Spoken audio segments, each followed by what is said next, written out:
अस्सलामुअलैकुम दोस्तों, welcome back to my channel in village.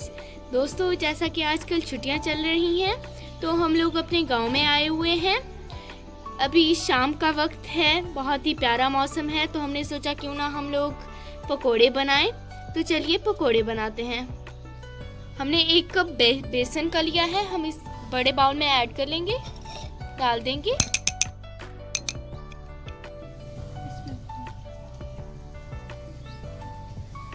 हमने 1 चम्मच सुर्ख मिर्चों का लिया है, इसमें ऐड कर देंगे। 1 चुटकी अजवाइन ली है खुशबू के लिए, ये इसमें ऐड कर देंगे। 1 चुटकी हमने हल्दी ली है, ये भी इसमें डाल देंगे।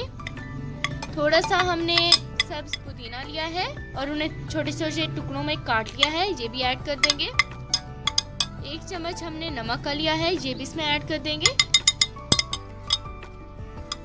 अब हम इसमें 1 कप पानी का ऐड करेंगे और अच्छी तरह से मिक्स कर लेंगे।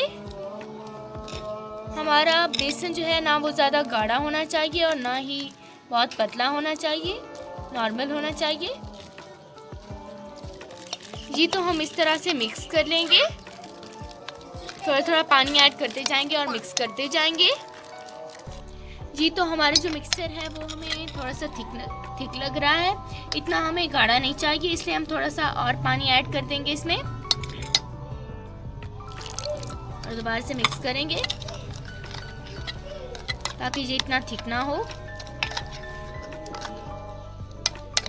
जी। तो हमारे जो मिक्सचर है वो रेडी है। हमने 2 स्मॉल साइज़ के आलूओं को इस तरह काट लिया है। हमारे जो आलू हैं वो पतले पतले होने चाहिए, आपने इस तरह काट लेना है जी। तो देखिए, गांव में तो गैस अवेलेबल नहीं होती, तो इसलिए हमने आग जलाई हुई है। गांव में सैन तो बहुत ज़्यादा बड़े होते हैं, इसलिए हमने सैन में आग जलाई हुई है जी। तो कढ़ाई में हमने ऑयल डाल दिया था, अब ये हमारा गर्म हो चुका है। अब हम 1 आलू को उठाएंगे और इसके मिक्सर के अंदर डिप करेंगे और कढ़ाई के अंदर डालते जाएंगे एक एक करके इस तरह से।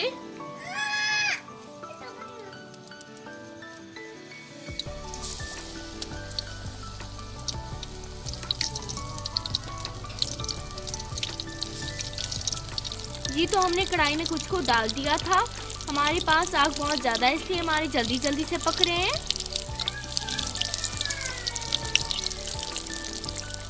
जी। तो हमने इनकी साइड चेंज कर ली है जी। तो हमारे जो पकोड़े हैं वो पक चुके हैं, अब हम इन्हें प्लेट में निकाल लेंगे। इस तरह हम बाकी के भी तैयार कर लेंगे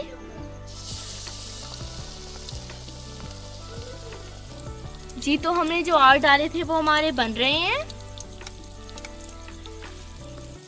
जी। तो हमारे ये वाले भी पकोड़े रेडी हैं, अब हम इनको प्लेट में उतार लेंगे जी। तो देखिए, माशाल्लाह से हमारे पकोड़े जो हैं वो रेडी हैं। माशाल्लाह से इनका कितना अच्छा रंग आया है। आप इसे चाय के साथ लें। दूध पत्ती की जो रेसिपी है वो हमारे चैनल पे है, आप वो देख सकते हैं।